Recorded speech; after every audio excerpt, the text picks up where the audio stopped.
Your grandmother saved her entire life. Every spare dollar tucked away. No debt, no credit cards, no frivolous spending. By every measure of personal responsibility she was taught, she did everything right. And according to modern economic policy, she was a problem. Not a criminal, not a bad person, just a drag on the system. Someone whose responsible behavior was quietly working against the machine that governments, central banks, and entire financial institutions depend on to function.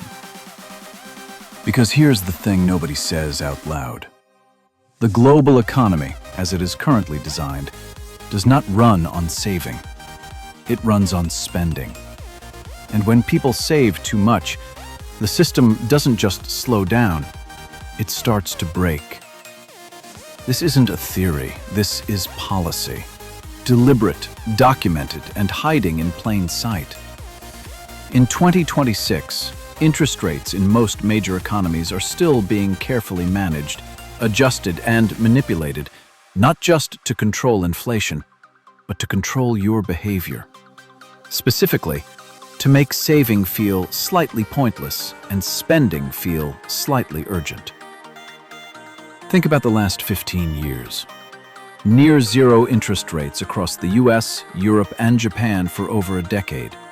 Savings accounts paying 0.1% while inflation ran at 2, 3, sometimes 7%.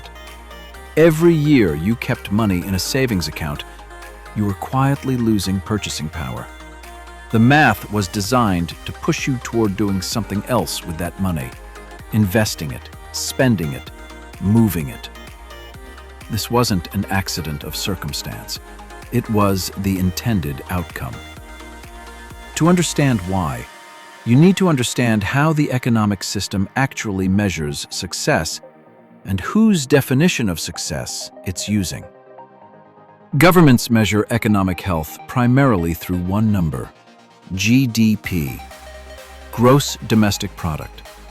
It's the total value of everything bought and sold in a country within a year. Here's the critical detail. Saving money does not add to GDP. Spending money does. When you buy a car, that's GDP. When you go to a restaurant, that's GDP. When you take a vacation, renovate your kitchen, buy new clothes you don't need, that's all GDP. The economy registers all of it as growth. When you put money in a savings account and leave it there, from the GDP perspective, it contributes almost nothing. It's inert, economically invisible. So the incentive structure for governments is straightforward. Higher GDP means the economy looks strong. Strong economy means political stability, re-election prospects, favorable credit ratings, investor confidence. Everything a government wants flows from that number. And that number grows when people spend. So the question becomes, how do you get people to spend? The primary tool is interest rates. Central banks, like the Federal Reserve in the US, set a baseline interest rate that ripples through the entire financial system. When interest rates are low, saving becomes unattractive. A savings account earning 0.5% a year against inflation running at 3% is a guaranteed slow loss. Mathematically, you are poorer for having saved. The rational response, from a pure numbers standpoint, is to spend, invest, or borrow, because borrowing is also cheap when rates are low. And cheap borrowing is the second lever. When it costs almost nothing to take a loan, people buy houses, cars, appliances, holidays, things they would otherwise wait years to afford. That spending hits GDP immediately. The debt comes later. The consequences come later. The number looks good now. There's a third lever that's less talked about: inflation itself. A small, steady rate of inflation, the official target is usually around 2%, is not just tolerated by governments. It is deliberately pursued. Because inflation punishes saving. If your money will be worth slightly less next year than it is today, the logical move is to spend it today, which is exactly what governments want you to do. Put all three together: low interest rates, cheap debt, and managed inflation, and you have a system that is architecturally designed to make spending feel rational and saving feel foolish. Now here's where it gets more complicated. Because it's not just about GDP numbers. There are specific winners when people spend instead of save. The banking system wins first. When you borrow money to buy something, the bank earns interest on that loan. The longer you carry debt, the more the bank earns. A society of savers is a society that borrows less. A society of spenders is a society that generates steady, reliable interest income for financial institutions. The government wins second. Consumer spending generates tax revenue, sales tax, VAT, income tax on the wages of people who served you, corporate tax on the profits of companies you bought from. Every dollar you spend moves through the tax system multiple times. Every dollar you save, sitting in a low-yield account, generates far less. Large corporations win third.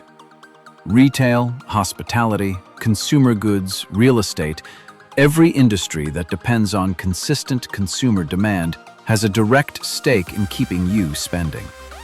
And these industries have enormous lobbying power, marketing budgets, and cultural influence.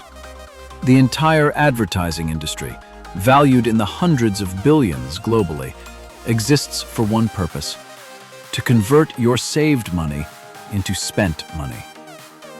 The person who benefits least from this arrangement? You, the saver. The person who was told their whole life that being responsible with money meant putting it away for a rainy day. Let's make this concrete. Imagine you save $500 a month for 10 years. At a typical savings account rate of 0.5% annually. After 10 years, you have roughly $61,500. Meanwhile, cumulative inflation over that decade, even at a modest average of 3% per year, means the purchasing power of that money has dropped by nearly 26%. Your $61,500 in real terms buys what roughly $45,000 would have bought when you started saving. You saved diligently for 10 years and ended up poorer in real terms. Now flip it. Someone who, instead of saving, used that same $500 monthly to service a mortgage on a property in a major city where real estate grew at 5 to 7% annually, would have an asset worth significantly more than what they paid for it, often double or more over that same decade. The saver lost purchasing power. The borrower built equity. The system rewarded the person who engaged with debt and penalized the person who avoided it. This is not a coincidence. It is the predictable outcome of a system calibrated to move money, not store it. The cultural story around spending and saving is fascinating because it runs in two directions at once. Publicly, governments and financial advisors tell you to save. Build an emergency fund, invest for retirement, be responsible, don't live beyond your means. These messages are real, widely distributed, and genuinely well-intentioned at the individual level. But at the macro level, the policy levers are almost always pulling in the opposite direction. When the economy slows, the first response is to cut interest rates to encourage spending. When there's a recession, governments send stimulus checks, not to help people save, but explicitly to inject spending into the economy. The entire logic of economic stimulus is to get money moving, circulating, being exchanged. After COVID, the U.S. sent out nearly $5 trillion in various forms of stimulus and support. The explicit goal, stated openly by economists and policymakers, was to prevent a collapse in consumer spending, not to help people build savings cushions, to keep them buying things. The contradiction is this: you are told to be financially responsible as an individual, but if every individual actually became financially responsible simultaneously, if everyone actually saved aggressively and stopped spending, the economy would contract sharply. Economists have a name for this: the paradox of thrift. What's rational for one person is catastrophic for the system when everyone does it at once. So the system needs most people to keep spending, and it is designed to make sure they do. This dynamic has consequences that go well beyond personal finance. The first consequence is structural fragility. An economy built on consumption is an economy that requires continuous, uninterrupted spending to function. Any disruption, a pandemic, a financial shock, a sudden spike in unemployment, immediately threatens the whole structure. And because household savings rates in many developed economies have trended downward for decades, the buffer that ordinary people have against those shocks has also shrunk. The 2020 COVID crisis revealed this starkly. Millions of people were 2 or 3 missed paychecks away from financial crisis, not because they were irresponsible, but because the system had gradually made saving feel irrational for years. The second consequence is generational. Younger people today face a particularly sharp version of this trap. Housing prices, driven up in part by cheap borrowing and speculative investment, have made the traditional path of saving up and buying a home increasingly unreachable. Yet renting long-term builds no equity, so an entire generation is caught. Saving doesn't work because returns are too low, but the assets they need to buy have been priced out of reach by the same low-rate environment that made saving useless. The third consequence is democratic. When the engine of growth depends on consumer spending, and consumer spending depends on debt, and debt depends on financial institutions, then financial institutions become structurally central to everything. Their stability becomes a political priority. Their interests get embedded in policy.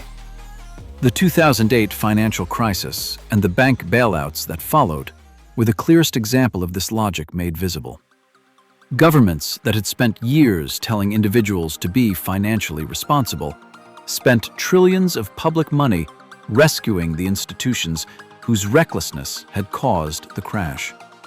Because the alternative, letting them fail, would have destroyed the spending-based economy that everything else depended on.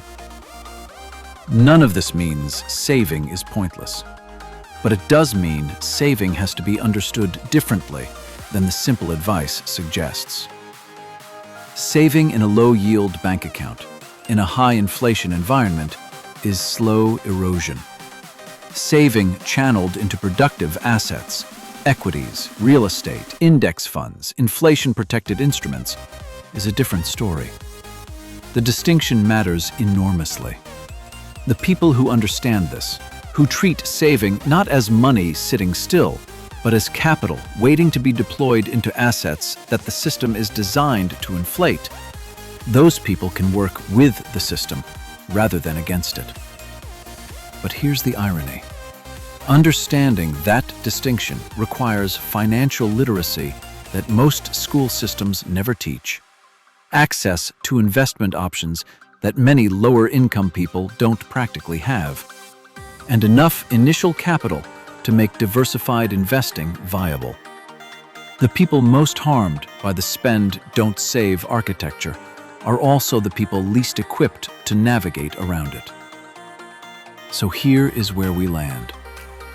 Saving money, the thing your parents told you was responsible, the thing every personal finance book tells you to do, is systematically undermined by the same governments and institutions that also publicly encourage it. Not through malice, but through design. The economy needs you to spend. The banks need you to borrow. The tax system rewards transactions. And the interest rate environment, managed by people you never elected, is calibrated to make patience feel expensive. You are not being told to be irresponsible. But the system is structured so that responsibility, taken to its logical conclusion, becomes its own kind of trap. And the people who figured this out earliest, who understood that in a system designed to inflate assets, the move is to own assets, not hold cash. Those people have pulled further and further ahead of everyone who followed the simpler advice. So the question worth sitting with is this. When your government tells you to save for your future and simultaneously sets policies that make saving gradually worthless, which message are they actually serious about? And more importantly, if you can only follow one of them, which one do you think the system is actually built to reward?